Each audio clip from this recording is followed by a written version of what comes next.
అందరికీ చిన్న పెద్ద తేడా లేకుండా విచ్చేసినటువంటి కన్నప్ప స్వరూపులకి నా హృదయపూర్వకమైన నమస్కారాలు తెలియజేసుకుంటున్నాను.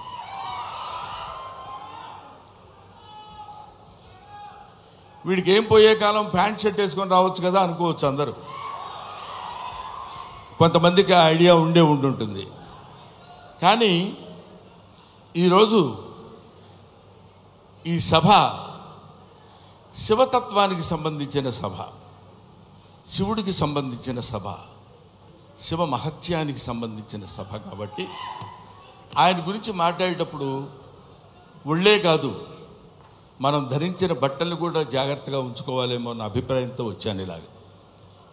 తర్వాత ముందుగానే మీ అందరికీ నేను విన్నవించుకునేది ఏంటంటే, నేను మాట్లాడే మాటల్లో ఏమైనా పొరపాట్లు కానీ తప్పొప్పులు కానీ మీకు నచ్చని విషయాలు కానీ ఉంటే, నాకంటే ఆల్మోస్ట్ ఇక్కడ ఉన్న వాళ్ళందరూ వయసులో చిన్నవాళ్ళే అనుకుంటాను, పెద్ద హృదయాలతో మన్నించండి. ఒకటి. నెంబర్ 2, కన్నప్ప ఈ సినిమా మోహన్ బాబు గారు ఎందుకు తీశారబ్బా అని అనుకున్నా ఒకసారి. ఎందుకంటే మోహన్ బాబు గారి గురించి మీ అందరికీ తెలుసు. ఆయన 5 కోట్లతో 10 కోట్లతో సినిమా తీసి దాని మీద 10 కోట్లు 15 కోట్లు సంపాదించుకుని మళ్ళీ పక్కన పెట్టి మళ్ళీ ఇంకో సినిమా తీసి, అలాంటి డబ్బుకి అతి ప్రాధాన్యత ఇస్తూ గౌరవించేటువంటి వ్యక్తి మోహన్ బాబు గారు. నాకు తెలుసు 200 కోట్లు పెట్టి ఈ సినిమా ఈయన ఎందుకు ప్లాన్ చేశాడు అనే ఆలోచన చేస్తే, ఈ ఆలోచన ఆయనది కాదు, ఈ ఆలోచన ఆయనకు వచ్చినటువంటి ఆలోచన కాదు, సకల సృష్టి స్థితి లయకారుడైన ఆ పరమేశ్వరుని ఆలోచన అతనిలో సంక్రమించిందేమో ఒకటి. ఇంకో పాయింట్ ఏంటంటే, ఎప్పుడో నా చిన్నతనంలో ఆయన కన్నడ రాజకుమార్ కాళహస్తి మహత్యం సినిమా తీశారు. ఆ తర్వాత కీర్తిశేషులు బాపు గారు కీర్తిశేషులు కృష్ణరాజు గారితో కన్నప్ప సినిమా తీశారు. అది తీసి ఇంచుమించు 30-35 సంవత్సరాలు అవుతుందేమో నాకు తెలిసి, 30 సంవత్సరాల పైనే, 50 సంవత్సరాలు. ఆ సినిమా తర్వాత భక్తి తత్వాన్ని ఇప్పుడు ఇక్కడ ఉన్నటువంటి కుర్రకారందట్లో భక్తి సన్నగిల్లిపోయి అరాచకాలు పెరుగుతున్న సమయంలో ఏదో ఒక భారతీయ తత్వాన్ని, భారతీయ శివతత్వాన్ని తెలియపరచాలి ఇప్పుడున్నటువంటి కుర్రకారుకి అనేటువంటి ఆలోచనతోటి శివుడే, సాక్షాత్తు శివుడే, సాక్షాత్తు ఆ పరమేశ్వరుడే, సాక్షాత్తు ఆ కాళహస్తీశ్వరుడే, సాక్షాత్తు ఆ వాయులింగుడే మోహన్ బాబుని ఇలా రారా అని పిలిచాడు. ఎందుకు పిలిచాడంటే, కాళహస్తిలో శివుడు ఉంటాడు, పక్కనే మోదుగుపాలెంలో ఉన్న మోహన్ బాబుని పిలిచి నువ్వు రారా, నువ్వు ఏవేవో సినిమా తీస్తావంటే నా సినిమా తీయ అన్నాడు అంతే. అది శివనాజ్ఞని అనుసరించి తీసినటువంటి సినిమా ఈ భక్త కన్నప్ప అని నా నమ్మకం. లేకపోతే ఇంత డబ్బు పెట్టి నేను సినిమా చేసి ఇంత టెన్షన్ పడి ఇన్ని రకాలైనటువంటి విమర్శల్ని ఎదుర్కొంటూ నిలబడి సినిమాని రిలీజ్ చేసి శివతత్వాన్ని యావత్ ప్రపంచానికి తెలియపరచాలనేటువంటి ఆలోచన అతను కలగటం ఆయన చేసుకున్న పూర్వజన్మ సుకృతం. అటువంటి మహనీయుడు ఆయన. మోహన్ బాబు గారి గురించి ఇందాకేదో సుమ అడిగితే సరదాగా జోకులుగా నేను మాట్లాడాను కానండి, చెప్తున్నాను కదా, ఆ మాట్లాడటానికి ఆయన ఇచ్చిన చదువు మాత్రమే కారణం. మోహన్ బాబు ఇందాక ఆయన నడిచి వస్తుంటే సాక్షాత్తు శివుని మీద ఒక శివపాద సేవ చేసినటువంటి శివపాదార్చకుడైనటువంటి ఒక మహదేవ శాస్త్రి వస్తున్న ఆ నడక, టీవీ, ఆ ఆలోచన విధానం, అటువంటి మహానటుడి గురించి మనం చెప్పాల్సిన అవసరం లేదు. ఆ కడుపున పుట్టిన బిడ్డే విష్ణు. అతన్ని కన్నప్పగా ఎన్నుకుని వీళ్ళందరూ చాలామంది ఏమనుకుంటారంటే, మనం ఈ సినిమాలో యాక్ట్ చేసాం, శరత్ బాబు గారు, మోహన్ లాల్ గారు, లేకపోతే ఇంకొక అక్షయ్ కుమార్ గారు, ముఖేష్ గారు, వీళ్ళందరూ సినిమాలో యాక్ట్ చేశారని అనుకున్నారు. కానీ వీళ్ళందరూ యాక్ట్ చేయబడ్డారు. శివుని యొక్క ఆజ్ఞ చేత వీళ్ళందరూ ఈ సినిమాలో నటించాల్సిన, ఎందుకంటే ఎన్నో సినిమాలు చేసిన వాళ్ళు ఉన్నారు. మోహన్ బాబు గారు కూడా ఎన్నో సినిమాల్లో చేశారు. ఎన్నో సినిమాల్లో చేసి డబ్బు సంపాదించారు. డబ్బు సంపాదన మాత్రమే ప్రాతిపదికగా తీసినటువంటి సినిమా ఇది. అయితే అయి ఉండొచ్చునేమో కానీ కొంతమంది దృష్టిలో ఇది కేవలం పరమేశ్వరుని యొక్క అనుజ్ఞ చేత, పరమేశ్వరుని యొక్క ఆజ్ఞ చేత శిరసావహించి తీసినటువంటి ఈ సినిమా. అందుకని నేనేం చెప్తున్నానంటే, మీ అందరికీ, మహానుభావులకి, మహాత్ములకి, ప్రవచనకారులకి, ప్రయోక్తలకి, మీ అందరికీ శిరస్సు వంచి పాదాభివందన చేసి నేను చెప్పే మాట ఏంటంటే, పెచ్చుమీరిపోతున్నటువంటి ఈ కలియుగంలో కలి యొక్క ప్రభావం చేత పరమ దుర్మార్గమైనటువంటి ఆలోచనలతో ఉన్నటువంటి ఈ మానవుల్ని కనీసం భక్తి అంటే ఇది, భక్తి అంటే ఇలా ఉంటుంది. మనం ఇంత భక్తితో ఉంటే మనకు అన్ని శుభాలే జరుగుతాయి. కొంచెం కష్టపెట్టిన ఈ సినిమా తీసిన దగ్గర నుంచి ఇప్పటి వరకు తండ్రి కొడుకులు ఇద్దరు ఎంత మదనపడ్డారో, ఎంత కష్టపడ్డారో సమీపంతో చూసినటువంటి వ్యక్తిగా నేను చెప్తున్న మాట. ఎందుకంటే భగవంతుడు ఊరికనే వచ్చేసి ఇదిగో తీసుకుంటారా అని అందరికీ తల్లి వెళ్ళిపోడు. కాలుస్తాడు, నిప్పుల్లో కాలుస్తాడు, సుత్తి దెబ్బలు కొడతాడు, అవన్నీ భరిస్తుంది. అది ఆయన ఎన్నుకున్న బంగారం. ఆ తర్వాత ఒక అద్భుతమైనటువంటి ఆభరణం చేయగలడు కన్నప్ప లాంటి సినిమా తీసి. అటువంటి సినిమా తీయడానికి ఉద్యుక్తుడైనటువంటి ఆ వ్యక్తి ఏమైనా సినిమాలు తీశాడు అనుకోండి, మీరు వదిలేసేయండి, దాని గురించి మనం పెద్ద పట్టించుకోవాల్సిన అవసరం లేదు. ఆయన విమర్శించండి, వాళ్ళ నటన విమర్శించండి, వాళ్ళని ఇంకేదో విమర్శించండి, తప్పు లేదు. ట్రోలింగ్ చేయండి, తప్పు లేదు. కానీ ఇక్కడ డబ్బు కోసం సినిమా తీసినా, ఇంకో కోసం సినిమా తీసినటువంటి కంటెంట్ ఏంటంటే శివభక్తి. 30-40 సంవత్సరాల తర్వాత, 50 సంవత్సరాల తర్వాత ఇప్పుడున్నటువంటి కుర్రకారుకి శివతత్వాన్ని, భక్తితత్వాన్ని, దైవత్వాన్ని తెలియపరచడం కోసం తీసిన ఈ సినిమాని మీ అందరికీ చేతులెత్తి శిరసావహించి మీరు నమస్కరించి, వినమ్రతతో నమస్కరించి చెప్పేది ఏంటంటే, ఈ సినిమాని ఆదరించండి, అభిమానించండి, అల్లరి మాత్రం చేయకండి. ఎందుకంటే శివుడు ప్రతి ఇంటా చేరాలి, ప్రతి గుండెలో చేరాలి, ప్రతి మనస్సుకి చేరాలి. అటువంటి చేరాల్సినటువంటి కొంచెం వాటర్ ఇస్తారండి. 1 సెకండ్.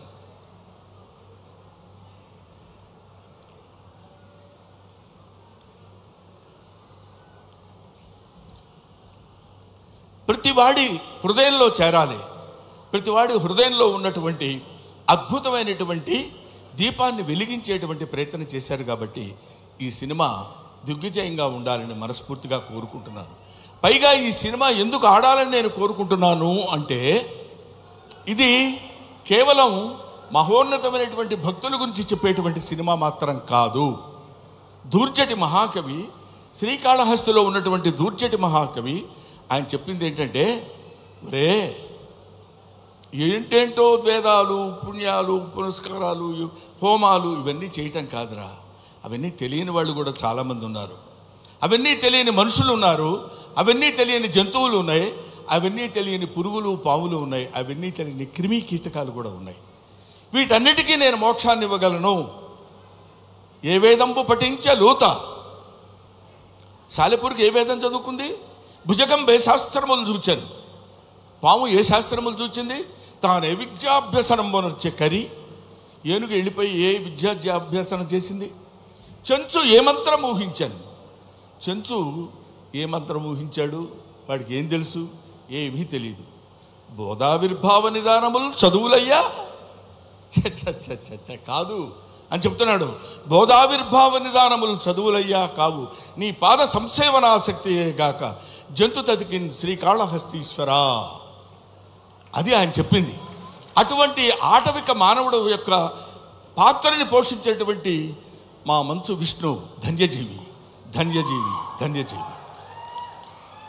ఎందరో మహానుభావులు పోషించేటువంటి పాత్ర.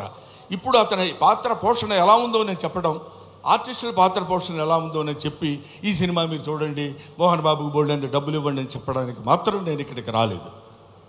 అటువంటి పాత్రలు, అరుదైన పాత్రలు లభించేటువంటి శక్తి కుర్రకారుగా ఉన్నటువంటి ఆ వ్యక్తికి లభించడం ఒక అదృష్టం. పోతే ఈ సినిమాలో చాలామంది నటించారు. అందరి నటన గురించి ఒక్కొక్కళ్ళ గురించి నేను చెప్పడం కంటే, భక్తి అంటే మనందరం ఏమనుకుంటామంటే, ఆ స్వామి దగ్గరికి వెళ్ళి శనివారం నాడు స్నానం చేసి, అయ్యో శుక్రవారం అండి వాళ్ళు ముట్టుకోను, గురువారం నాన్ వెజిటేరియన్ తిన్నావా, don't bring the God to kitchen level అన్నాడు వివేకానందుడు. భగవంతుడిని కిచెన్ లెవెల్కి తీసుకొస్తారు ఎందుకండి మీరు? అక్కర్లా, మీరు తినండి. కొండల కానలను తిరిగి దుర్జట రాసిన పద్యం చెప్తున్నాను, నేను చెప్పేది కాదు. కొవ్విన పందుల లేళ్ల దుప్పులను చిన్నక పెద్దక కారు కమ్మగా ఉండుదురు, నీవిచ్చట ఉండనేలా నా కొడుకు ఆనతీక ఉడుమురికి రాగదవయ్య లింగమా, నువ్వు రా. మా చిన్నక్క పెద్దక్క ఉన్నారు, దుప్పి మాంసం, వేట మాంసం, పంది మాంసం తీసుకొచ్చి పెడతాను నీకు. కొవ్విన పందుల లేళ్ల దుప్పులు అంటే నువ్వు తినేటువంటి ఆహారంలో ఉన్నటువంటి విశిష్టత గురించి నీకు నేను సమర్పిస్తాను. సమర్పణలో ఉన్నటువంటి ఆత్మ సమర్పణలో తనకు కలిగినటువంటి భావాన్ని పాదాల దగ్గర చేసి ఆత్మ నివేదన చేసుకున్నప్పుడు శివుడు అనుగ్రహిస్తాడు. బావా దేవుడే లేడంచు దూషించు దుష్టాత్మడని అన్నాడు కన్నప్ప. అటువంటి వాడిని కూడా మార్చి తన వైపు తిప్పుకొని, ఒరే నన్ను ఆశ్రయించు, నీకెవడో దిక్కు లేనప్పుడు నేనున్నాను నీకు. ఎందుకంటే ఇంకా ఆయన గురించి చెప్పాలంటే అద్భుతమైన విషయాలు ఎన్నో చెప్పొచ్చు. అందరూ కాదని కింద పడేస్తే చనిపోయిన శరీరాన్ని నేనున్నాను రా నీకు అని అక్కున చేర్చుకునేటువంటి మహానుభావుడు ఆ పరమేశ్వరుడు శివుడు. ఎప్పుడు వద్దొద్దు అయిపోయాడు తీసి పడేయండి కింద అంటాం మనం, మన ఇంట్లో వాళ్ళనే మనం అంటాం. అటువంటి వాళ్ళని అందుకనే దాన్ని ఏమంటారంటే, అధికుడని అధముడని నరుని దృష్టిలోనే భేదాలు, శివుని దృష్టిలో అంతా సమానులే. కాబట్టి అక్కడ ఇచ్చట అస్పృశ్యత సంచరించుటకు తావే లేదన్నాడు జాషువా. ఇక్కడ అబ్బాయి నేను వీడు ఫలానా క్యాస్ట్ నేను వీడిని ముట్టుకొని అని ఉండదు. ఇటువంటి శివతత్వాన్ని మన వాళ్ళ వరకు, మన 2 రాష్ట్రాల వరకు అని కాకుండా యావత్ భారతదేశంలో ఉన్నటువంటి ఎవడు శివుడంటే ఇంకా ఎంతసేపు అయినా మాట్లాడతాను. కాకపోతే సుమ లక్కీగా ఇక్కడ లేదు. కాబట్టి ఎందుకంటే మీ అమ్మా నాన్న ఎవరంటే ఫలానా అని చెప్తాం, వాళ్ళ అమ్మా నాన్న ఎవరంటే ఫలానా వాళ్ళని చెప్తాం, వాళ్ళ అమ్మా నాన్న అని చెప్తాం. అలా వెళితే అసలు మీ అమ్మా నాన్నలు ఎవరంటే వాగర్ధావివ సంపృక్తవు వాగర్ధ ప్రతిపత్తయే జగతః పితరవు వందే పార్వతీ పరమేశ్వరవు. జగత్తుకే తల్లిదండ్రులైనటువంటి వాళ్ళు పార్వతీ పరమేశ్వరుడు. ఆ పార్వతీ పరమేశ్వరుల యొక్క అంశ చేత, నానా ఇది క్రిమి సాలెపురుగు, దీనికి మోక్షాన్ని ఇచ్చాడు. అది కీటకం పాము, దానికి మోక్షాన్ని ఇచ్చాడు. అది జంతువు ఏనుగు, దానికి మోక్షాన్ని ఇచ్చాడు. నాగరికత లేనటువంటి మనిషి, అడవి మనిషి, వాడికి మోక్షాన్ని ఇచ్చిందే కాకుండా శ్రీశైల మహాక్షేత్రంలో తన శిరస్సు మీద పెట్టుకున్నాడు. అదిగో కన్నప్ప గుడి అని మనం చూస్తాం.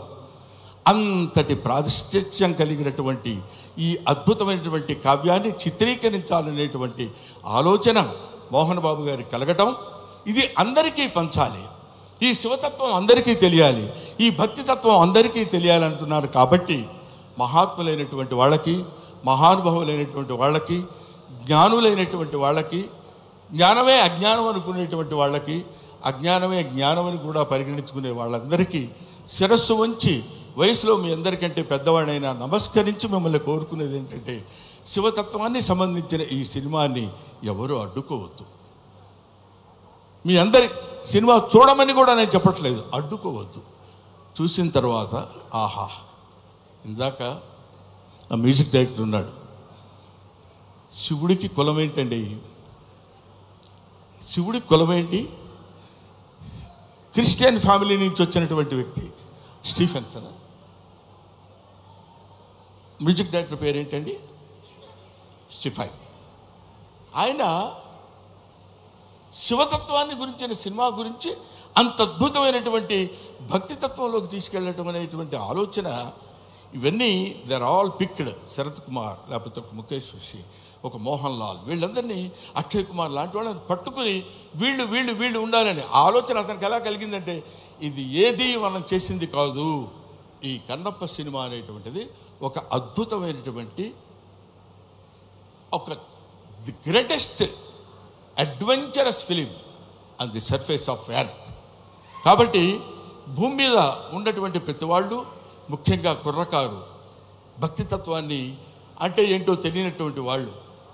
ఎందుకంటే నేను ఏదో ఒక విషయంలో మాట్లాడుతూ, భక్తి అంటే ఏంటంటే వెళ్ళిపోయి దండాలు పెట్టుకుని పూజలు చేసేసి మంత్రాలు చదివేసి అని, అది తప్పులేదు, అది వాళ్ళ నమ్మకం కావచ్చు. కానీ మనకి జన్మనిచ్చినటువంటి దేవుణ్ణి నిరంతరం, అదే కన్నప్ప సినిమాలో ఒక పాటలు చూశాను నేను, అన్నం ముద్దలో దేవుని చూస్తాడు, సగం నరకబడిన కొయ్యలో దేవుని చూస్తాడు, ప్రతి చోట దైవాన్ని దర్శించుకునేటువంటి స్థితిని కల్పించటమే భక్తి. అటువంటి భక్తితో జీవితాన్ని ప్రసాదించి, పాంచభౌతికమైనటువంటి జీవితాన్ని ప్రసాదించిన ఆ భగవంతుడికి చిరస్థాయిగా కృతజ్ఞతతో ఉండటమే భక్తి. అటువంటి భక్తి రసమైనటువంటి సినిమాని నిర్మించి మనందరికీ పంచుతున్నటువంటి మంచు మోహన్ బాబు గారికి, మంచు విష్ణు గారికి నా హృదయపూర్వకమైన నమస్కారాలు తెలియజేసుకుంటూ, ముఖ్యంగా ఈ సినిమాలో నటించినటువంటి ప్రభాస్ గురించి చెప్పాలి.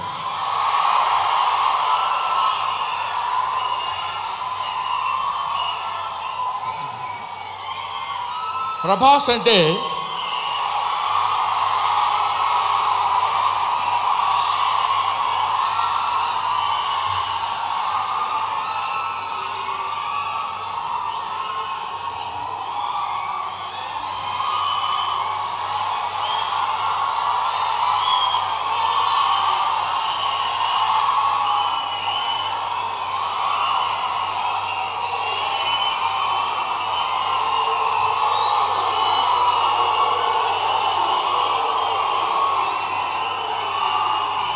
ప్రభాస్ అంటే ప్రభాస్ అది ఇంకా ఆపండి. ప్రభాస్ గురించి చెప్పాలి. ఈ సినిమాలో ఆయన ఒక ప్రపంచం గర్వించదగినటువంటి నటుల్లో ఇప్పుడు ఒకడు ప్రభాస్. ఈ సినిమాలో ఆయన ఎందుకు అంగీకరించాడంటే, సినిమాలో ఆయన డబ్బు కోసం అంగీకరించలేదు, ఏదో ఈ సినిమాలో ఒక అద్భుతమైన క్యారెక్టర్ చేయాలని ఆయన అంగీకరించలేదు. ప్రభాస్ ఒక మానవతా విలువలు కలిగిన మనిషి, ఒక మంచి మనిషి. ఎవరైనా ఏదైనా చేయిజాప అడిగితే కాదనేటువంటి వ్యక్తి కాదు ప్రభాస్. ఎవరైనా అద్భుతమైనటువంటి స్థితిలో ఉండి ఇది నాకు కావాలి అని అడిగినప్పుడు, ముఖ్యంగా ఆ విషయంలో చెప్పాలంటే మోహన్ బాబు గారికి అత్యంత సన్నిహితుడు. మోహన్ బాబు గారు ఎలాంటి వాడంటే, ఓ చిన్న ఆల్కహాల్ లాంటి వాడు, అలవాటైతే వదిలిపెట్టలేం. అలాగే ఎంతో మోహన్ బాబు గారి మత్తులో, మోహన్ బాబు గారి ప్రేమలో మునిగి తేలినటువంటి వ్యక్తి. కాబట్టి ప్రభాస్ ఈ సినిమాలో చేశాడు. అరే మోహన్ బాబు గారి ఎంట్రీ చూశారు కదా, అతను స్టీఫెన్ కూర్చున్నాడు, మ్యూజిక్ డైరెక్టర్. ఆ మోహన్ బాబు గారి ఎంట్రీ అలా పెడితే ప్రభాస్ శివప్రభాసుడు. అతను శివుడి చేత ప్రకాశవంతంగా పెరిగేవాడు, 6 అడుగుల అందగాడు. అతను విగ్గు పెట్టుకుని అలా వస్తున్నప్పుడు ఒళ్ళు గగురు పొడిచి వీర తాండవం, శైవ తాండవం చేసేటువంటి విధంగా ఆ సినిమాలో నటించాడు ప్రభాస్. నేను చూశాను. ఆహా, ఇది కదా సినిమా, ఇది కదా శైవభక్తి, ఇది కదా దైవభక్తి అని నిరూపించేటువంటి సినిమా. ఇటువంటి సినిమాలు మనం చూడాలి, మన పిల్లల చేత చూడించాలి. మన భక్తి రసాన్ని భారతదేశంలో పెంపొందించే విధంగా చేయాలని మనస్ఫూర్తిగా కోరుకుంటూ, ఓం నమః పార్వతీపతయే, హర హర మహాదేవ, శంభో శంకర.